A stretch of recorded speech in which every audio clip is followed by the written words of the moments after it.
Hi, welcome to PowerViews. I'm Dan McDade, your host and president of PointClear. PowerViews is dedicated to finding solutions to some of today's toughest sales and marketing challenges. Today my guest is Paul Gillin. Paul is a veteran technology journalist, author of several books, a consultant, and a thought leader. He was founding editor of online publisher TechTarget, which I didn't know until just recently, and editor-in-chief of Computer World. And I wouldn't be doing his bio justice if I didn't also say that he's a dedicated season ticket holder to the Red Sox and wishes he could spend more time scuba diving. Hey, Paul, welcome to PowerViews. Hi, Dan. Pleased to be here. Thank you. I appreciate you taking time. You know, while we're already pretty far into 2012, as a matter of fact, this is the time a lot of companies start to hit the panic button for the year, but while we're, already now 3 months into the year, as you look at the trends and what didn't happen last year that you expected, what did happen, what do you expect to happen in the coming year from a social media standpoint? What's hot? Well, I think social media going mainstream is hot, frankly, and I've been impressed by the number of amount of research that I've seen lately of marketers, both B2B and B2C marketers, talking about the commitments they're making to social media. I mean, very large increases in spending, planning, a plan for this year. Digital media, in fact, is now closing in on traditional media as the largest source of funds, of marketing funds for B2B companies in particular. And we see this being spread across the board. So Facebook, Twitter, search engine optimization, the LinkedIn, blogs, I mean, these are all getting significant increases in investment. And I think it's a realization on the part of marketers that social media has gone mainstream, that it is part of the mainstream marketing mix now and not something to be played with or experimented with. It's got to be a solid budget item.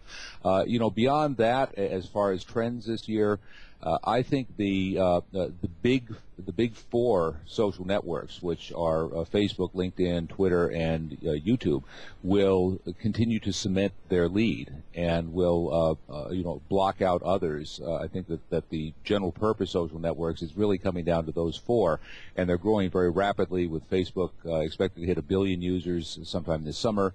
LinkedIn around 140 million users right now, and Twitter is over 300 million last time I checked, and it's just growing very quickly, and I think at the expense of the smaller operations that you really don't hear very much anymore about their competitors. At the same time, I think we're seeing some interesting sort of spur movements grow in B2B in particular in vertical social communities. So Spiceworks, for example, for IT professionals with 2 million members, HR.com, with 800,000 members. And these are communities that really are hitting critical mass now with people who have very specific interests and want to connect with other professionals who share those interests. I want to read something that you wrote. I believe it was in a blog, and it kind of ties in with what you're saying. I quote, "I found that my 58 slide decks have collectively been viewed more than 95,000 times and logged more than 5,000 downloads. One presentation from 3 years ago to an audience of about 100 people has been viewed 10,000 times. Total cost to me, $0." So right. That's definitely evidence of what you're talking about. Well, the point of that post, and actually that was, I believe, an article in B2B Magazine, was to point out that sharing is really the real power, the magnification power of social media comes from sharing. And there's several important dimensions to this. One is that I hear a lot from marketers about content marketing, which is red hot this year. We don't have enough content, and I think the point of that post is you probably have a lot more content than you realize. And so what I've been doing for the last 3 years, when I create a new slide presentation, after I give the presentation, I put it on SlideShare. It takes me about 5 minutes, and then I sit back and I watch the views and I watch the downloads, and typically in the thousands is not unusual for a presentation that I prepared for 75 people is being viewed 1,000 times. And there are many other examples of this. Your corporate videos that you create for your sales meeting can find new life on YouTube, or the old ads that from the campaign 2 years ago that you're not running anymore can find life on YouTube. Your photos from your annual meeting or your customer meeting can be slide sets on Flickr. And really it comes down to think in terms of, instead of responding to this email message, instead of creating a one-to-one interaction, how can I create a one-to-many interaction? How can I take the content that I create in the course of my everyday job and share it with people on a global basis? And you find out that there's actually a lot more stuff that you're creating than you probably knew about. And the real trick is just figuring out how to get it out to the right audience. In addition to not repurposing content effectively, what other common mistakes do you find companies are making around social media?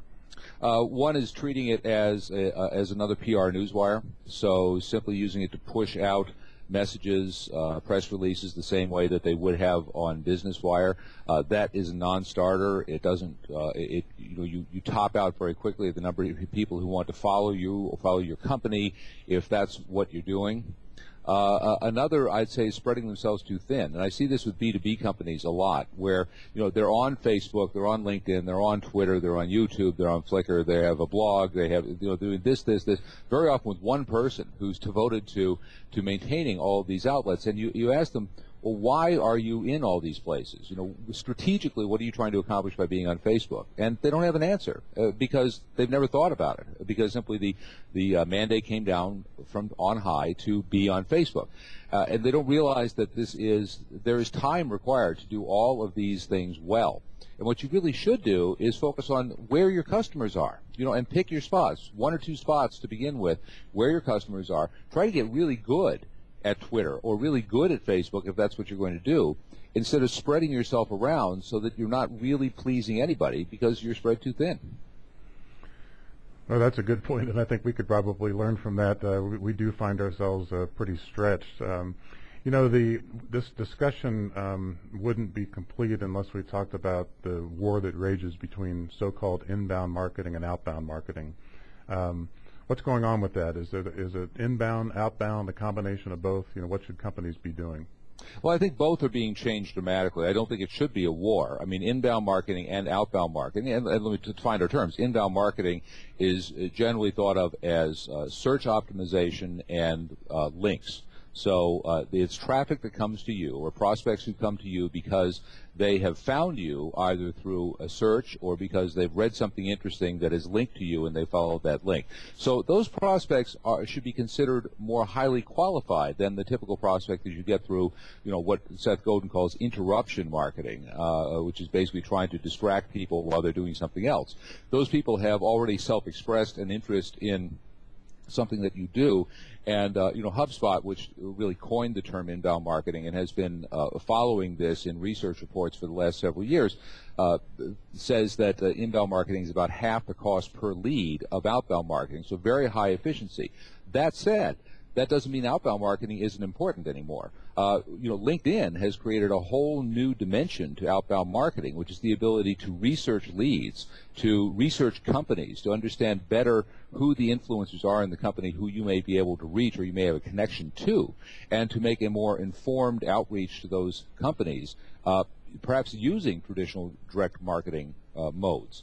Outbound marketing through traditional channels such as cold calling, such as direct mail, such as email marketing, can all be made better by using analytics to understand the people we're trying to reach. So, for example, if I'm using email marketing, the ability that we now have to target our messages and to create effectively customized email messages according to the characteristics of the audience, the individual audience members we're trying to reach, that can add significant power to your email marketing and can dramatically drive up your response rates. So those two factors are not two types of marketing, are certainly not mutually exclusive. I think what we are seeing is traditional direct mail marketing, for example, it's dying.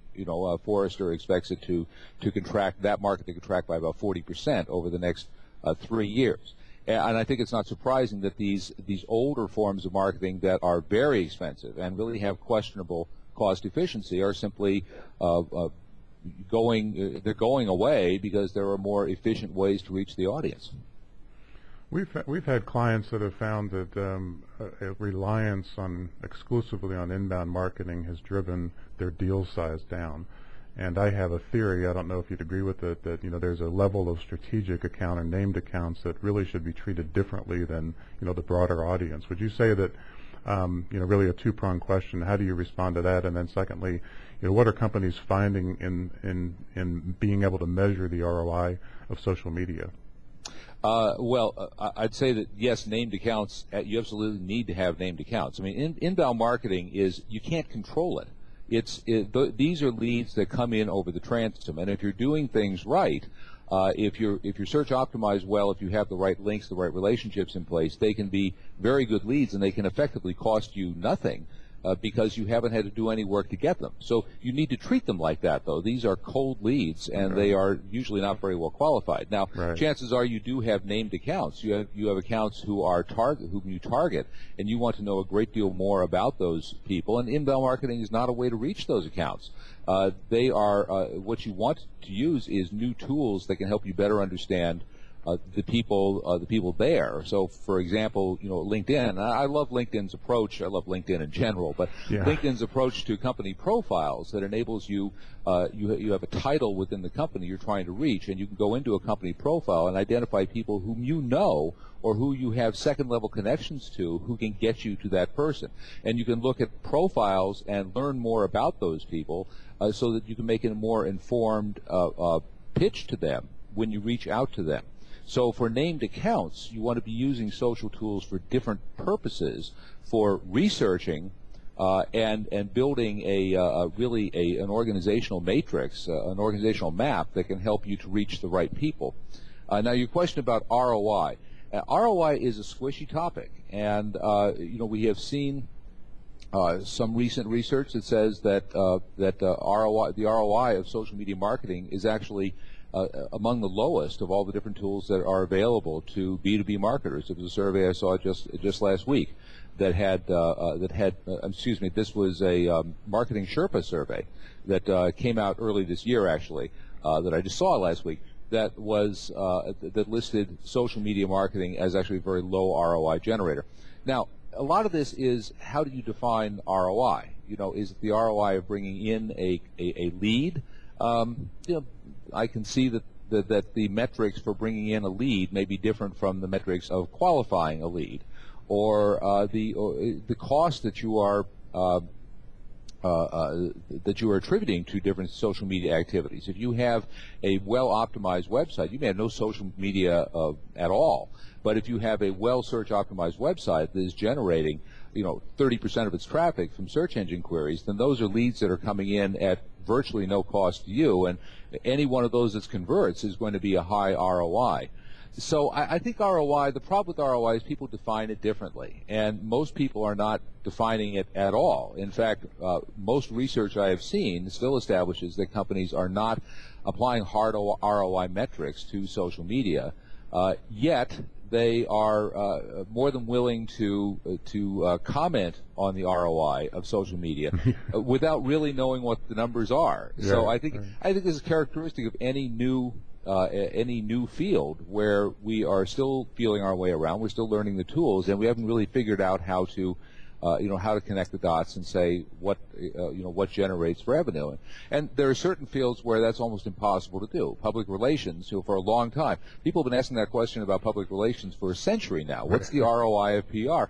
We really don't know, but we know that it's a good thing to do. We know anecdotally that it's a good thing if done well, and I think social media falls into that category. You talked a little while ago about content, and I wanted to come back to that just for a moment.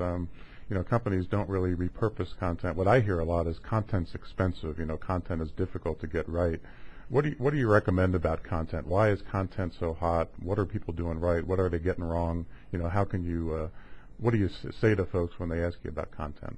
Well, content is hot because customers and prospects have tuned out almost everything else. So, and it's really the essence of inbound marketing is content that attracts people who are looking for help or advice or answers. And so you have to have content that's going to satisfy those people.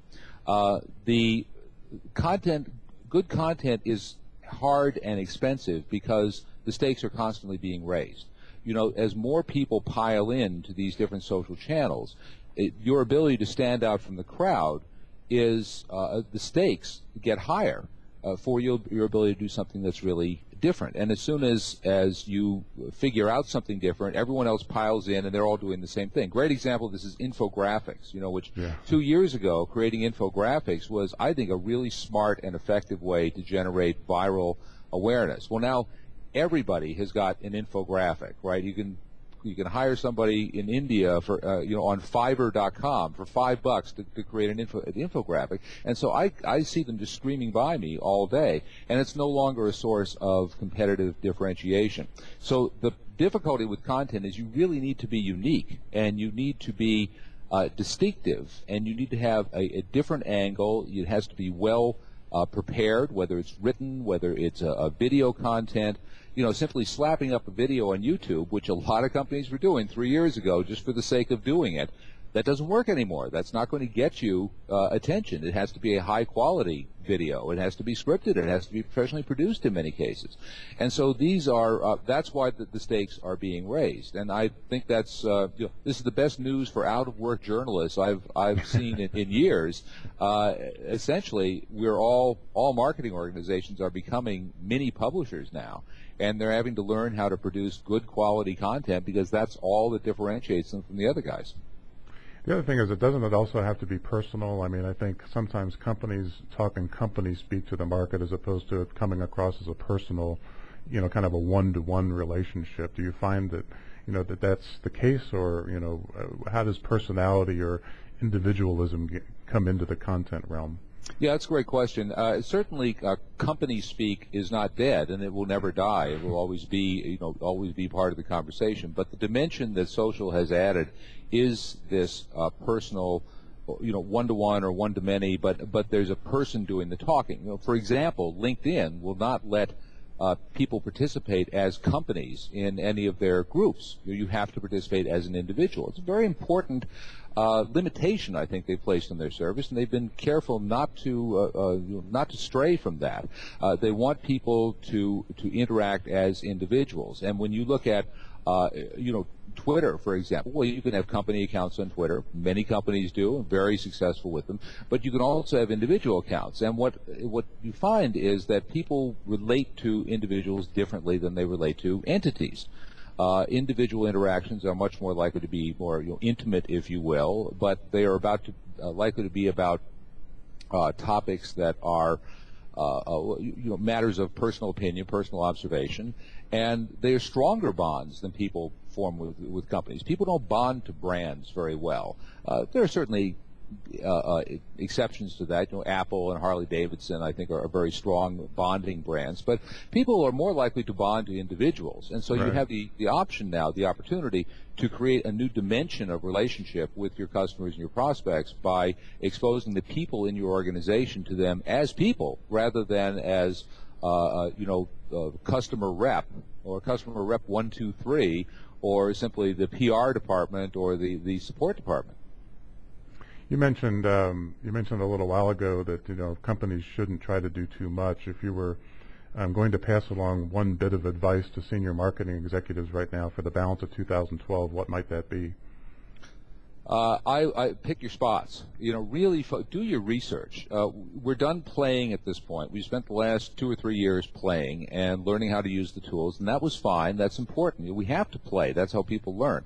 But at this point, this stuff is getting expensive, and I think picking your spots and figuring out what you do well and where your customers are and how best to reach them is the most effective way to spend your time and your money, because you can pour a lot of money into chasing audiences that don't matter to you or audiences that simply don't exist. Mm-hmm. So focus down, do the research on your customer base, figure out, are there online channels where you have a good opportunity where you can enrich the engagement with them, the relationship, where you can find new customers, and what are those channels? By the way, if there aren't those channels, don't use them.